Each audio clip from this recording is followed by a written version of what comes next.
Hello, it's Robert Schwemmer, and if you're new to my channel, welcome. I'm going to share the history, along with some of my own personal history, on what has been viewed as the U.S. Navy's worst peacetime disaster with respect to loss of ships. This disaster did not happen in some faraway location in the Pacific Ocean, but right off the central coast of California, a stretch of coastline that now is part of the Vandenberg Space Force Base. Known as the Point Honda Naval Disaster, on September 8, 1923, $13 million worth of U.S. Navy ships were destroyed and 23 lives lost in less than 10 minutes. I was fortunate to meet two living survivors and became friends with one, Gene Bruce, who served aboard the USS Chauncey. I dedicate this video in his memory. The history of the Clemson-class destroyer went by many nicknames. Most common were Greyhounds of the Sea because their ability to reach speeds up to 34 knots, Four Pipers or Four Stackers because of the ships had four funnels, and flush decks. The ships had a flush deck feature to obtain added strength amidships while still keeping the customary draft and freeboard forward and aft.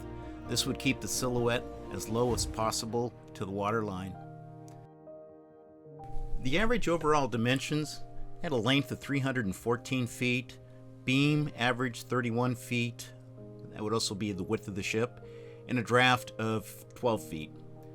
The destroyers had two high-powered and two low-powered steam turbines that could deliver 27,000 horsepower through two 3-bladed 9-foot propellers. The destroyer's hull had a knife-sharp bow and a canoe-shaped fantail or stern. Depth charges could be deployed off the stern. Each ship had 12 21-inch torpedo launchers. These destroyers had a limited firing range, but had the speed to get into firing range and get out again before being battered by the enemy.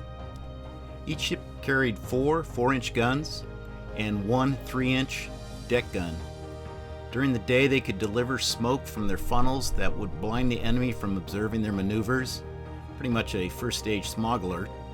At night, they could turn on their powerful lights to once again blind the enemy and deliver their torpedoes. Interior photos are rare for four-stack destroyers, but I was very fortunate to obtain some photos taken by a motion picture art director. It was not uncommon for motion picture companies to document ships for future set designs. Crew quarters were snug, and food had to be delivered from the galley by walking across the upper deck. Sometimes sailors had to be attached to a cable to prevent being washed overboard. My friend Gene Bruce recalls making such deliveries. In heavy seas, meals could not be delivered. And rank had its privileges, from the most basic needs, not sharing the common head in the stern quarters of the ship with the enlisted sailors, and officers' quarters were pretty nice. And they had their own wardroom above deck, so likely they didn't miss any meals. These destroyers made their appearance in all parts of the world between the years 1917 and 1947. Built too late for much combat service during World War I, they had become obsolescent by the outbreak of World War II. But they were still indispensable. President Roosevelt in 1940 provided 50 of these destroyers to Britain in exchange for leased bases. Of the 273 ships built for the U.S. Navy, approximately 150 four-stackers had to be destroyed after World War I under the agreement between the United States, Great Britain, Japan, France, and Italy, called the London Treaty of Naval Limitations. 38 of the surviving destroyers were assigned to Squadrons 11 and 12 and stationed out of San Diego, California. In 1923, Squadrons 11 and 12 had reported to Seattle to participate in fleet exercises at Puget Sound. From Washington State, they were ordered to San Francisco for Fleet Week, which was reviewed by President Warren G. Harding, who died while at San Francisco on August 2, 1923. Naval appropriations made by the Harding administration for the fiscal year 1923-24 had been more liberal, permitting full crews for the ships and an increase in fuel allowances. With this increase of fuel allowances, Admiral Cotilli thought he saw an excellent opportunity to provide a high-speed endurance test of the destroyer's engineering plants. The test results would show which ships were ready for high-speed battle operations and a review of the officers' or skippers' abilities. The test would also expose the problem cases. The order was given to make the high-speed endurance run from San Francisco to their home port base in San Diego. The destroyers were to run at 20 knots and maintain radio silence with the exception of the flagship, which was required to take radio direction finder bearings, also known as RDF. On September 8, 1923, Squadrons 11 and 12, each consisting of 3 destroyer divisions, entered the Pacific from San Francisco. Desron 11 and 12 included destroyer divisions 31, 32, and 33, which were commanded by Captain Edward H. Watson aboard the flagship USS Delphi. The destroyers that left at dawn, not including the ones with mechanical problems, were as follows. Destroyer Division 31 consisted of the USS Sumners, Fuller, Percival, and Chauncey, and was commanded by William S. Pye aboard the USS Farragut. Destroyer Division 32 consisted of the USS Thompson, Paul Hamilton, and Stoddard, and was commanded by Walter G. Roper aboard the USS Kennedy. Destroyer Division 33 consisted of the USS Young, Woodbury, and Nicholas, and was commanded by Robert Morris aboard the SP Lee. The USS Reno of Destroyer Division 32 was ordered to leave port prior to the dawn departure to make a smoke prevention and full-speed run required by all destroyers. Captain Edward Watson, son of retired Rear Admiral John Watson, led the 14 destroyers on a course of 160 degrees true after clearing the San Francisco lightship. On the first day, the destroyers were involved in various battle exercises during the daylight hours. The destroyer navigators took fixes on various lighthouse stations to record their positions on the trip south. At 0958 hours, Point Montera light was spotted, followed by, at 11:30 hours, Pigeon Point light, and at 11:45 hours, Ano Nuevo Point. The fact that the incident of fog might prevent getting fixes by star sites or by the use of landmarks ashore did not concern anyone very much because the radio direction finder, RDF stations, were recently and had been established at the Farallon Islands, at Point Arguello, and at Imperial Beach, just below San Diego. The new aids to navigation had been established in 1921 by the Navy Department and were manned by naval personnel. Like all innovations, RDF became in for the same share of criticism from the older generation of seamen, and there was no identifying that there were bugs in the operation, which had to be eliminated. The Navy's new RDF stations, situated as they were, it still was not possible for a ship to get a bearing from 2 stations at once, thus giving the navigator a definite fix where 2 lines crossed. Instead, it was necessary to get a bearing, say, at 1200, then run until, let's say, 1300, and get another bearing. Meanwhile, the USS Reno that had departed Desron 11 earlier was on her own 30-knot speed run, deciding to run to the seaward side of the Channel Islands. Due to the limited visibility surrounding San Miguel Island, the Reno reduced her speed. Her quartermaster sighted a small boat full of people, then a second boat. They observed passengers waving a small white flag and abandoned their speed run to investigate. It proved to be 2 lifeboats from the Pacific Mail steamer Cuba. The passenger cargo steamer had grounded at the west end of San Miguel Island, 4:30 in the morning that day in fog. Reno went on to save 71 lives.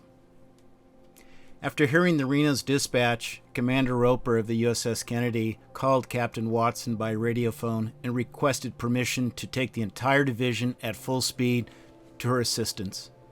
Watson refused. We'll put a link here if you're interested in my dive to the shipwrecked Cuba at San Miguel Island. Visibility was definitely worsening, And when a change of course to 150 degrees true had been signaled to the squadron at 14:30 hours at Point Sur, they would use dead reckoning positions until, by bearings from the RDF station at Point Arguello, or by soundings or actual sighting of the light, at which time the true position could be fixed.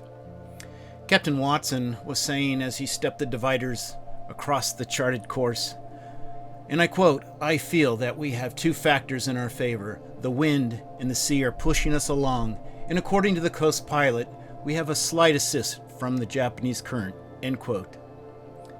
Lieutenant Commander Hunter of the flagship Delphi was an experienced navigator as well as an instructor in navigation at the Naval Academy. He was not too happy about using the RDF radio bearings, and I quote, "subject to a lot of errors, personal and electronic," end quote. Delphi was receiving radio bearings, and Navigator Hunter was in disagreement with the results, and for the most part, ignored them. Lieutenant Blodgett, the Delphi, asked Watson about slowing down for soundings. His response was, and I quote, "No, not much use, probably can't reach the bottom and spoil our engineering run," end quote. The sounding lead from the USS Delphi was later recovered, is on display at the Santa Barbara Maritime Museum. With limited visibility, there was little chance that the Point Conception light would be seen in the 20-mile width of the western entrance to the Santa Barbara Channel.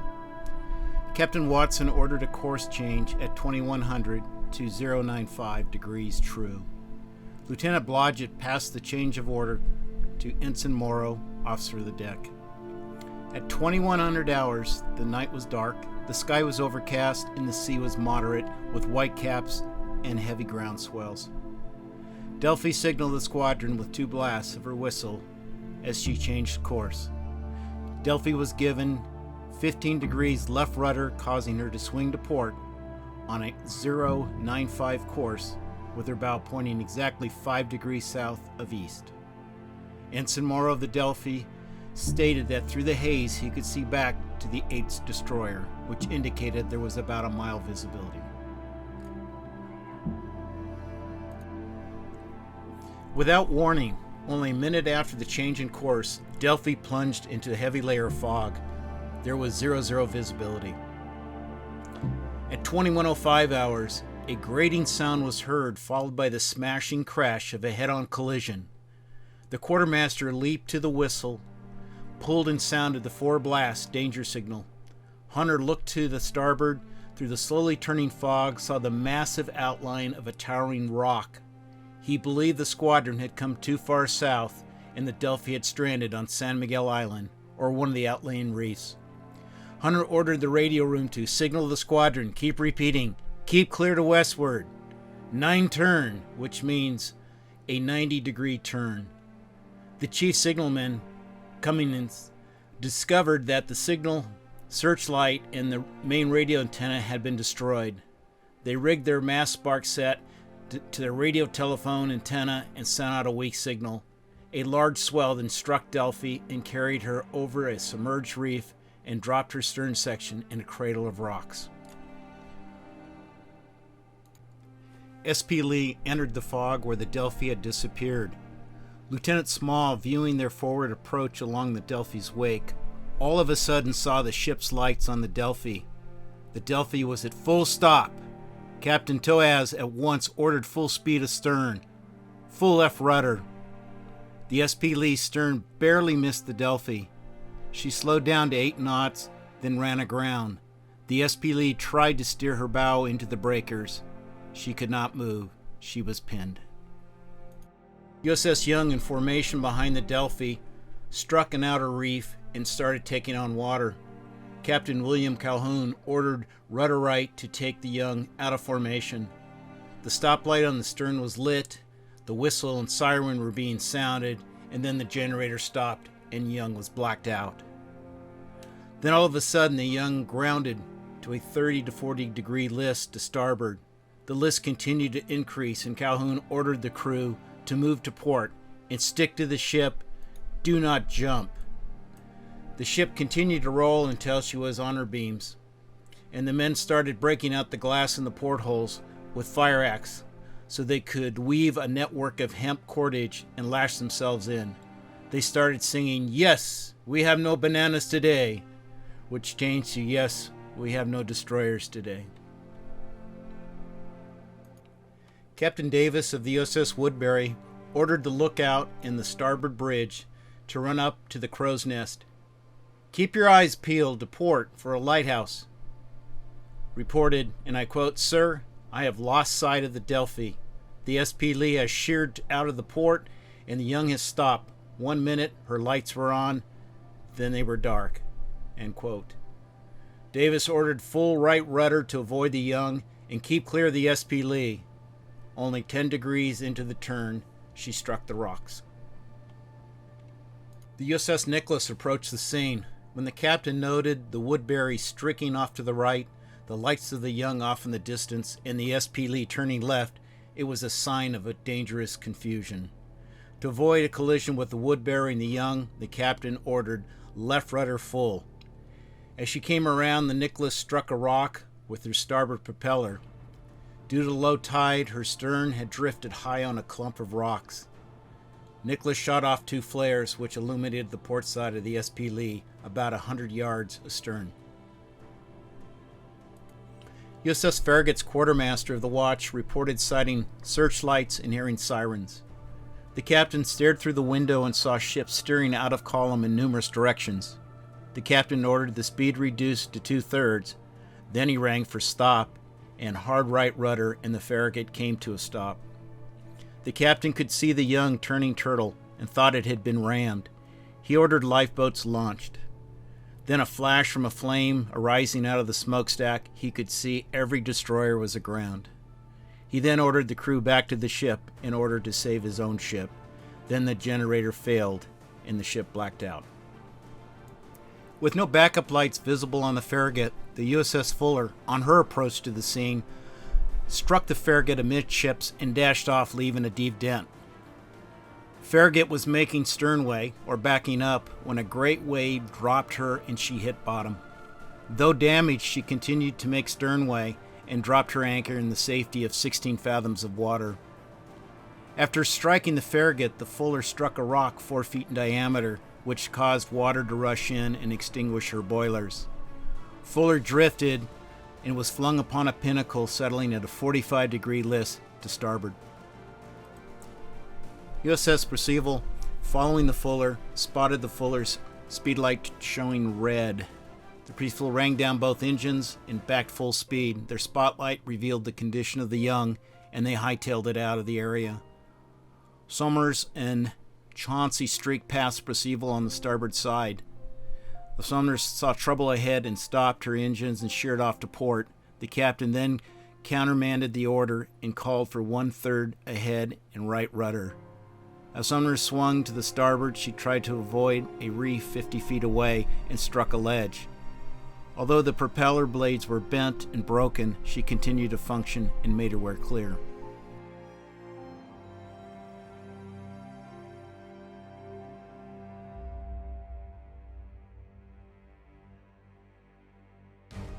USS Chauncey received the Delphi's warning, "Keep clear to westward." Chauncey was slow to reduce her forward speed. The captain saw the appalling sight of the Delphi smashed on the rocks and the Young capsized. The captain wanted to attempt a rescue of the Young's crew.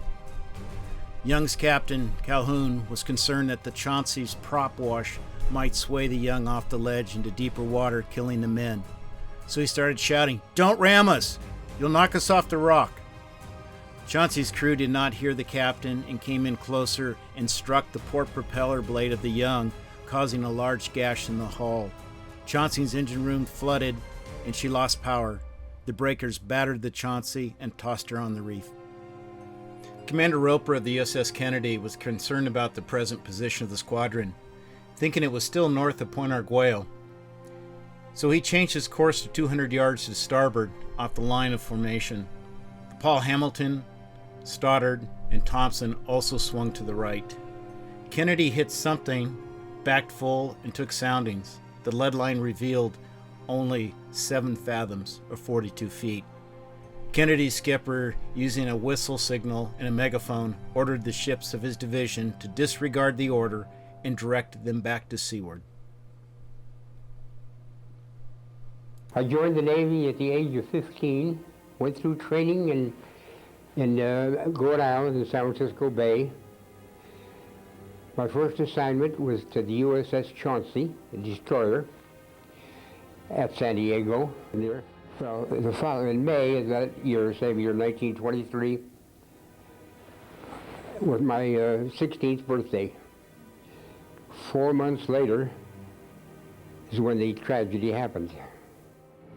So this happened. So this the grounding happened on a Saturday night about 9 o'clock. I had just come off a watch on the bridge at 8 o'clock. I was on lookout duty on the port wing. So we were just hanging around. So we heard sirens up ahead. That's the first inkling we had of it. A lot of sirens. We thought at that time that it was could have been a man overboard, but it wasn't.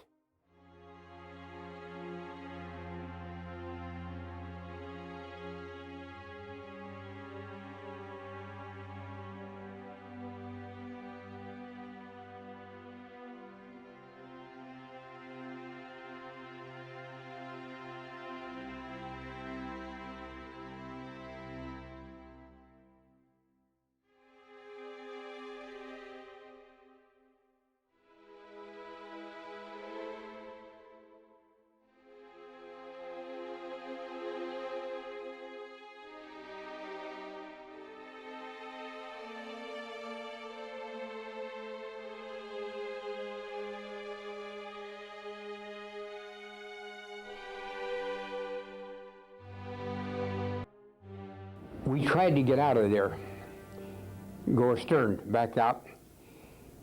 There was a big rock, big huge rock on our port side. And the Young, the one that went over flipped over on her side, that's where most of the lives were lost on the Young. They were trapped inside.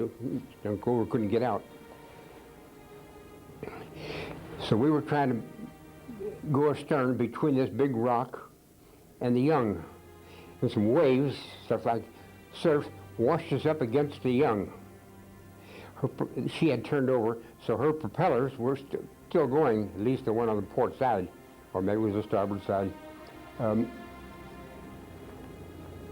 They cut into the side of our ship, and that kind of put us out of commission. We couldn't back out of there anymore, and the waves later on, a couple hours later, took us up against some rocks. And on these rocks, we climbed on these rocks onto a bluff, and gathered together there and tried to build a fire. It's kind of chilly that night. Some people from Lompoc, they came and brought us hot coffee and stuff. And we spent the night there the best we could. And the next day, a special train came down and picked us up, stopped off in Santa Barbara to put those who were badly hurt to treat them, and the rest of us went on down to San Pedro and San Diego. That's it. At first, the sailors thought maybe they ran past Point Conception and were stranded on San Miguel Island, but then they heard the steam whistle from Southern Pacific Railway. John Giovis of the Southern Pacific Railway Station at Honda Mesa was instrumental in notifying the Lompoc Station authorities about the shipwreck disaster, as well as rounding up the section gang located at Honda to help with the rescue effort. Men, doctors, supplies came from Lompoc, 15 miles to the north, Surf, 5 miles to the north, San Luis Obispo, and Santa Barbara, 60 miles to the south, via special trains. The best description of the rescue effort is discipline, self-sacrifice, and courage, characterized by all officers and men. With the hundreds of sailors involved in this disaster, it is a miracle that only 23 lives were lost. 20 lost aboard the USS Young, 3 lost aboard the USS Delphi. A memorial service was held on September 23rd for the 23 men that lost their lives The memorial was held at the Naval Air Station, North Island, San Diego. 10,000 Navy men and civilians attended the service. The Navy wanted to find those responsible for the loss of life and the loss of 7 Navy destroyers and damaging others. 11 officers were recommended for trial by the General Court-Martial. 8 were found not guilty, 1 charge set aside, 2 found guilty. Captain Watson was sentenced to the loss of 150 numbers on the list of captains, no further promotions. Lieutenant Commander Hunter sentenced to the loss of 100 numbers on the list of lieutenant commanders, no further promotion. Regardless of the official explanation of the disaster, there were elements present which will always remain dark, which could not be explained by any officer before the court, which tempers the responsibility placed so heavily upon Captain Edward H. Watson, the commander of the 11th Destroyer Squadron, one of the Navy's most experienced navigators. Excessive speed and low visibility, radio interference from the Cuba stranding, strange currents from an earthquake. We'll never know. One thing for sure, the U.S. Navy was embarrassed by this disaster. The loss of 7 ships, 23 lives. Not to mention the location being so close to shore where the public could actually visit the site. The U.S. Navy immediately salvaged their torpedoes, deck guns, radio sets, and confidential papers. Merritt, Chapman, and Scott Salvage Company was awarded a contract to salvage what equipment they could, but the destroyers had to be out of sight within 180 days. Their contract was terminated on December 5th. Smaller salvage companies were awarded contracts, also without much success.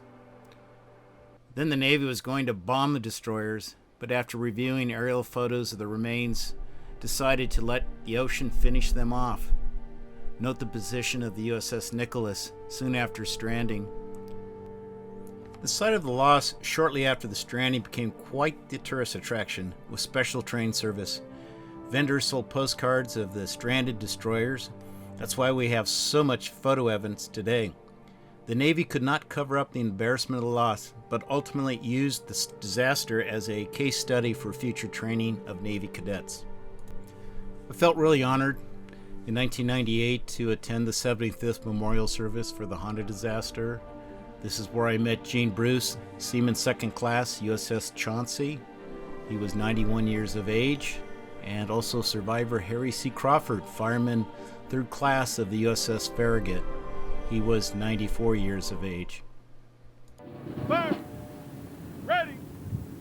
Bang! Fire! Bang! Fire! Bang! Fire! Ready? Shoot! Forward! Home! Left! Right! Freeze in! Home!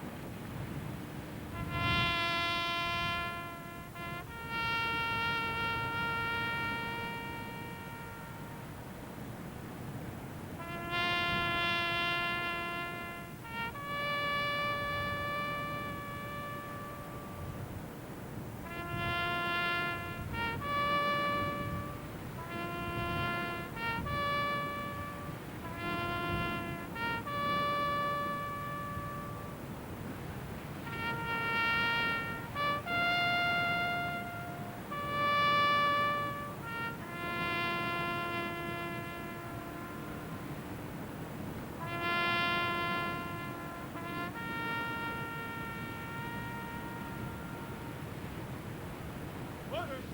Home! Water! Home! Ready? Shoot!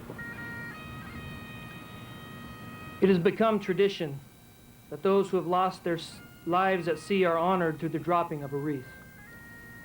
The members of the 76th helicopter flight here at Vandenberg Air Force Base want to honor the 23 who lost their lives at Honda Point by the dropping of a wreath in their honor.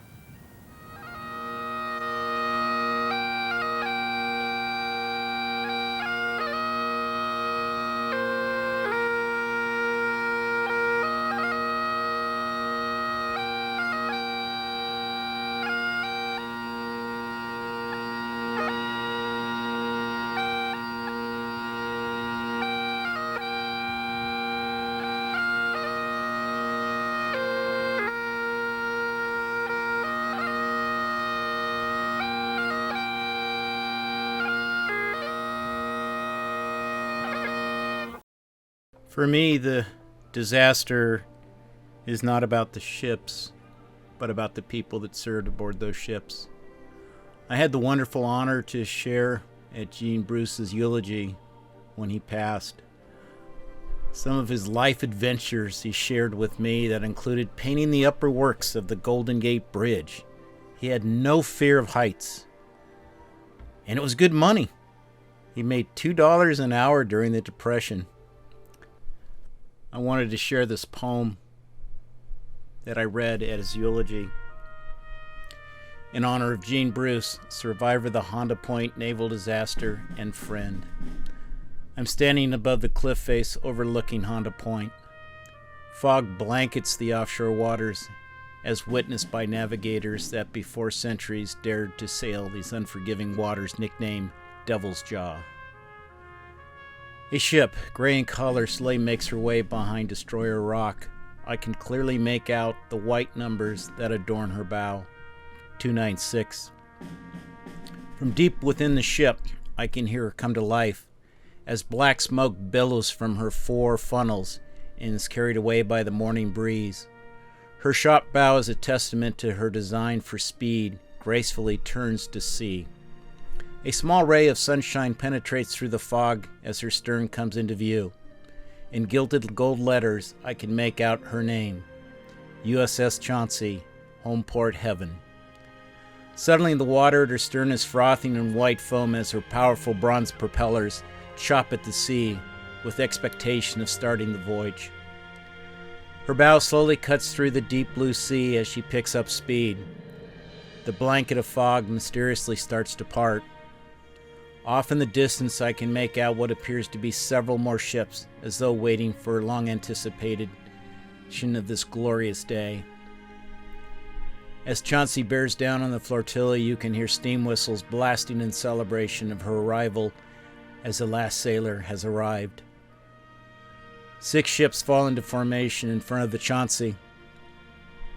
As their sterns come into view, highlighted by the sun rays casting down from the heavens above, I can read the names: USS Chauncey, USS SP Lee, USS Young, USS Woodbury, USS Nicholas, USS Fuller. They are an object of beauty and strength.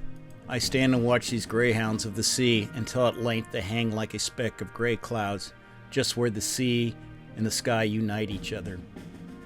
Then someone at my side says, "There, they're gone."